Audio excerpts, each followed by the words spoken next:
Hey, I'm Annette again, and we're going to talk to you about sand plum jelly today. These are the sand plums, and we've washed them, rinsed them off because we know these are from a place that they don't have pesticides. We didn't have to worry about that. But Laura, when she comes across things that we're not sure about, what do? I start researching, and then I have a network of people that I reach out to. Some of them you'll meet on this channel, hopefully, but I have a network of people that I reach out to and get information from them about what their uses are and all that stuff. So. Okay, so I'm just gonna real quick go over what kind of things that we use. We've got, this is my pot that I use, I have for years, for putting the jars in the water bath, and this is a water bath kind of canning. We don't have to pressure cook this. And why is that? It's a high acid food, so when we've added the sugar and the way that it's all rendered down, we no longer have to worry about the botulism spores. So. Okay, and then this is the pot that I'm going to use to boil the sand plums in and get the juice started on that. We have a jar grabber, so that's to go in and out of the water bath and things.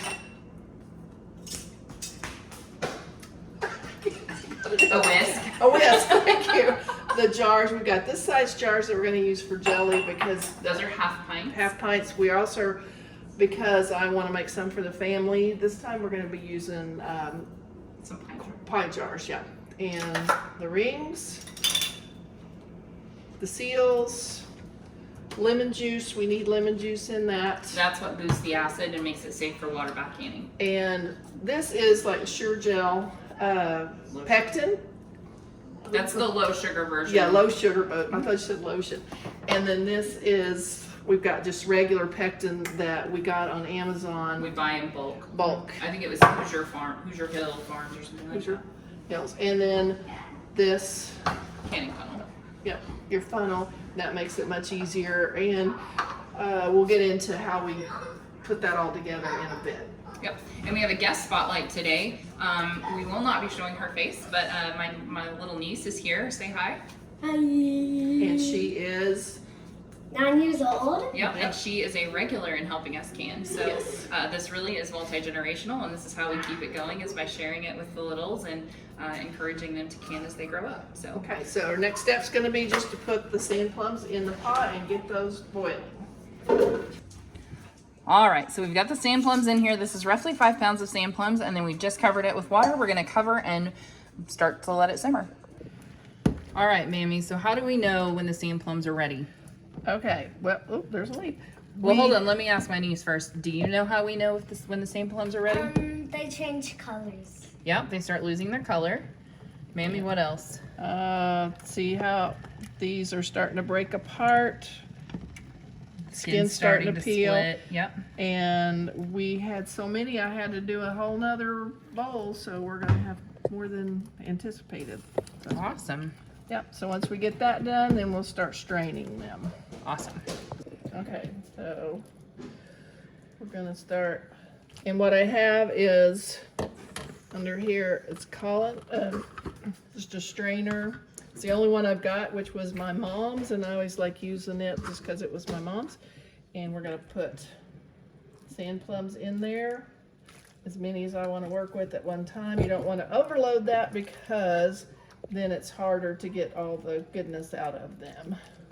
So we'll just do a little bit at a time. And the water can go ahead and go in there too. So we're gonna save the water too. Yeah. Okay. And so then what I do is I just start smashing. Smashing. Sand plums do have a lot of the seed the berries aren't, or the sand plums aren't that much. There's bigger seeds in there, so we smash as much as we can.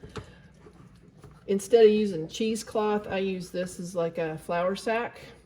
And I've used it several seasons now because it's washable, so I don't have to just throw it away like I would cheesecloth sometimes. It doesn't tear up near as much. Okay. So you have to press it down and try and press it against that bowl that's underneath here. You can go up on the sides, that's perfect. And what you're doing is just making a bunch of pulp. We don't want that in the jelly, we want clear. Okay. So yeah, keep going. And then when you get it off like that, you can pull it back down. Okay. I was gonna ask you, am I allowed, whenever I'm squishing it like this, am I allowed to like get it down? Oh yeah.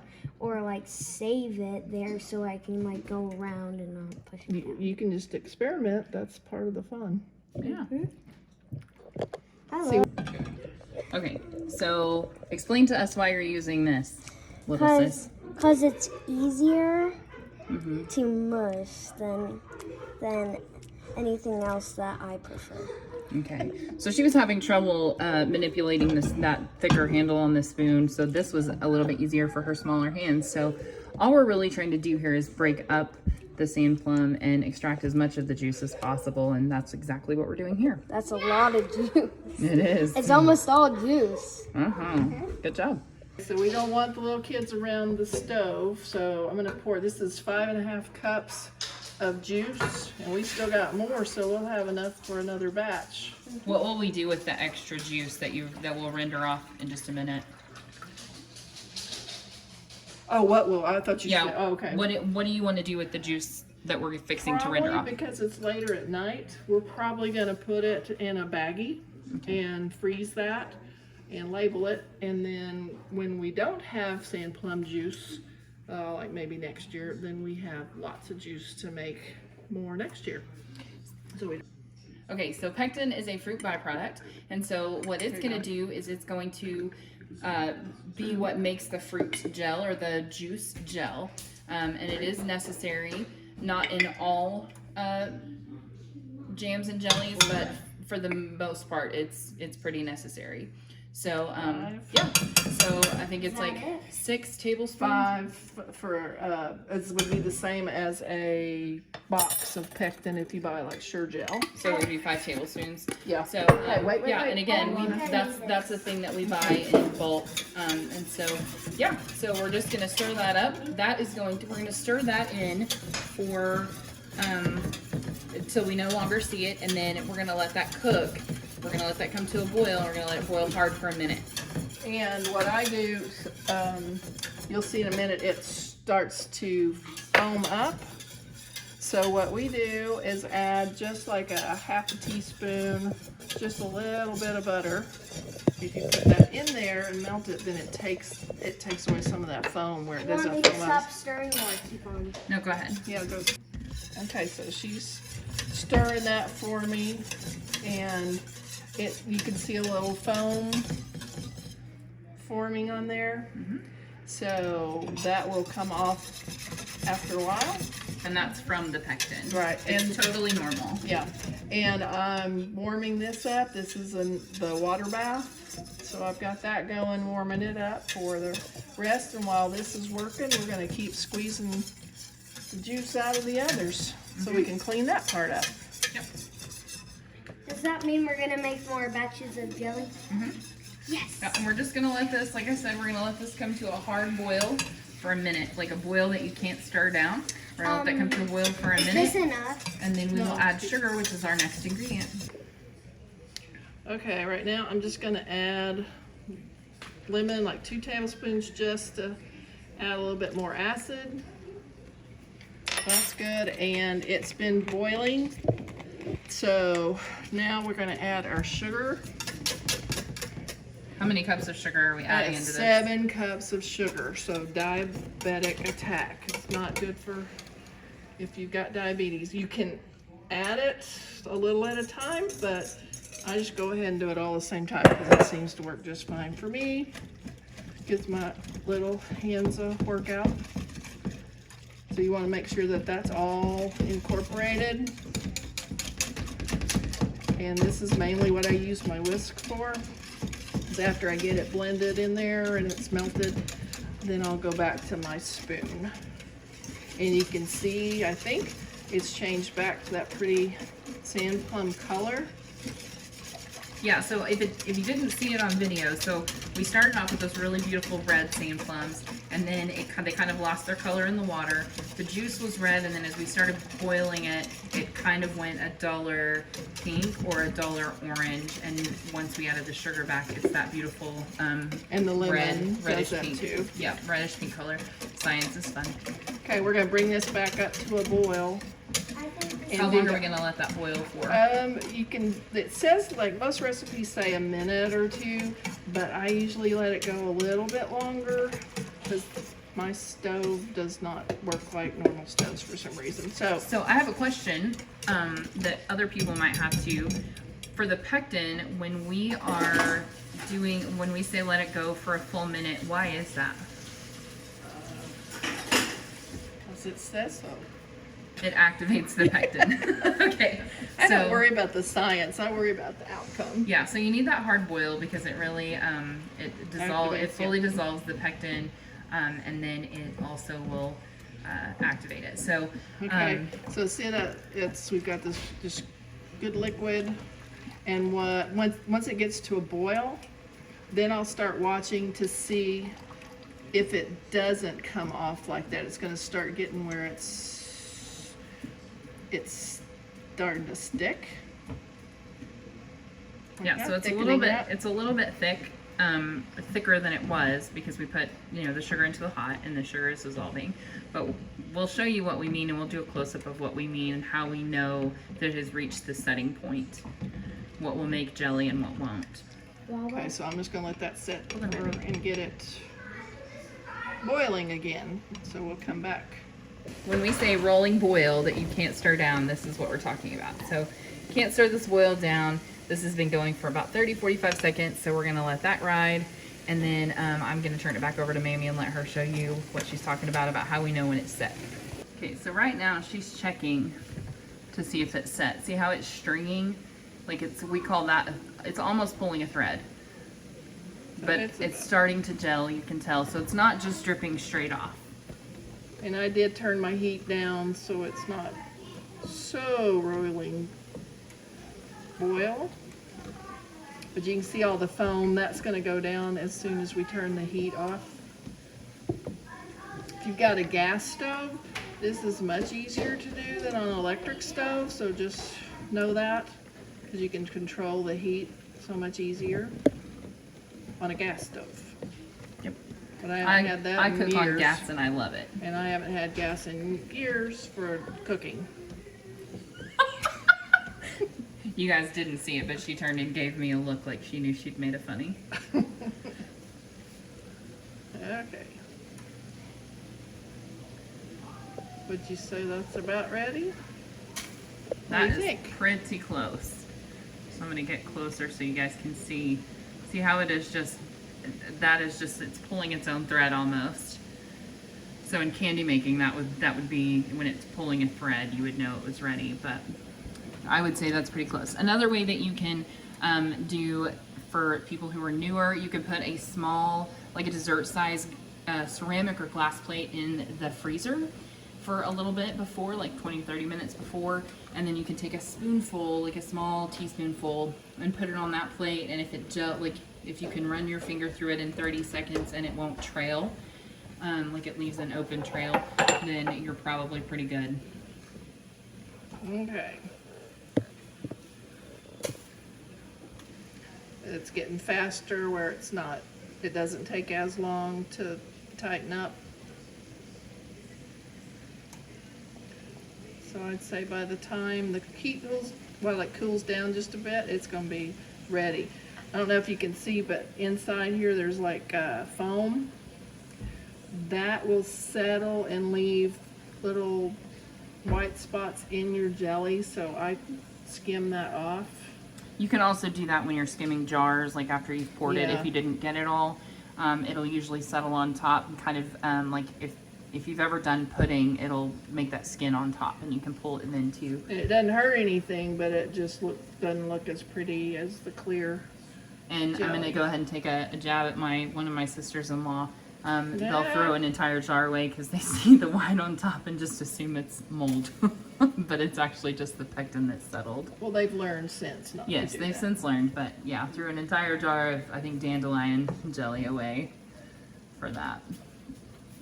But yeah, so I don't know if you guys can see, it has gone back to this beautiful red color that is just, no, I mean, that's what sand plums are known for as far as the jelly is concerned, and it is super clear. Mine will be way more muddy because I like the pulp in it. But yeah, Mama does a really good job of straining. It's more work, and I like the pulp.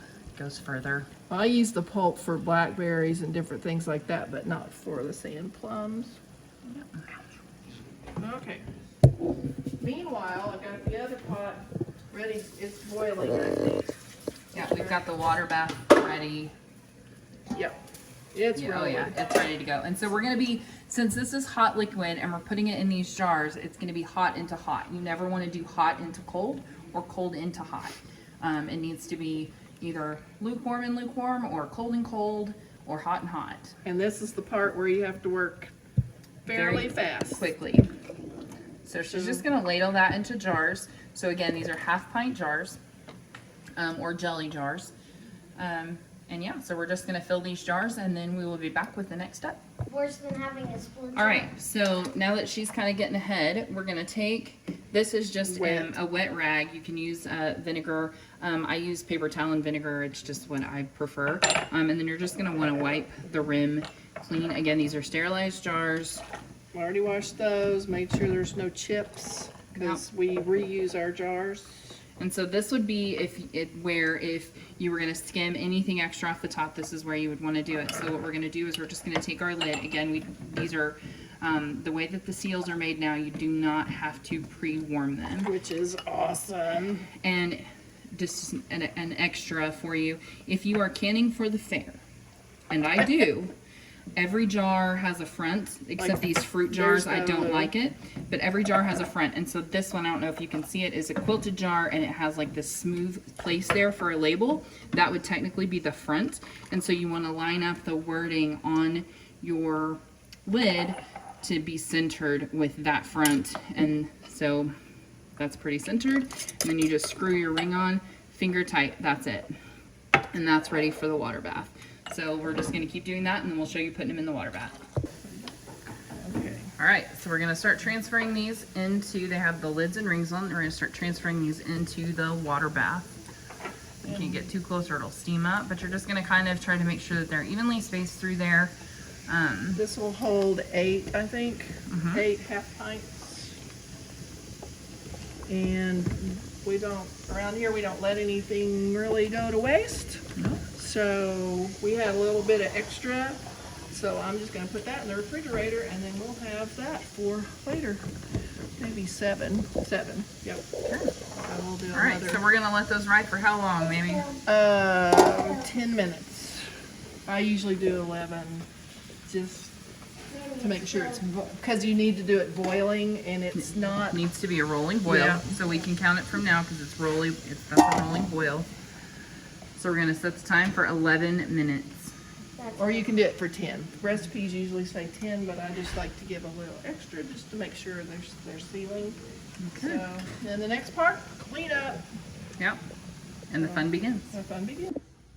Okay, so what would you suggest for new canners, people who are ready to try stuff like this? What are some of the things that you would suggest for them? Just start with one batch at a time. Don't try and do a whole lot at once. And if it doesn't work, I've had many of the jelly ones that they didn't gel, so it's just liquid and it doesn't set.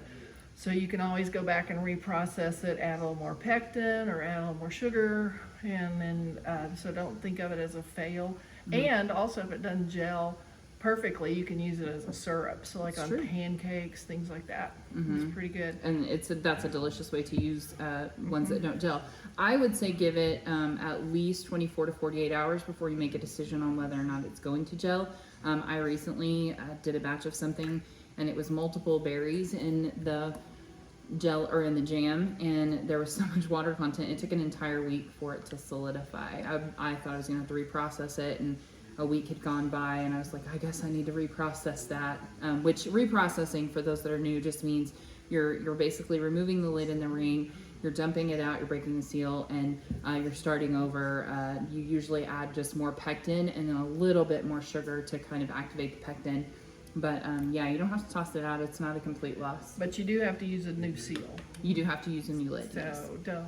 For don't Rebel re- canners, and I'll just throw this out there, for Rebel canners only, and I would only recommend this for someone who is experienced, you can reuse.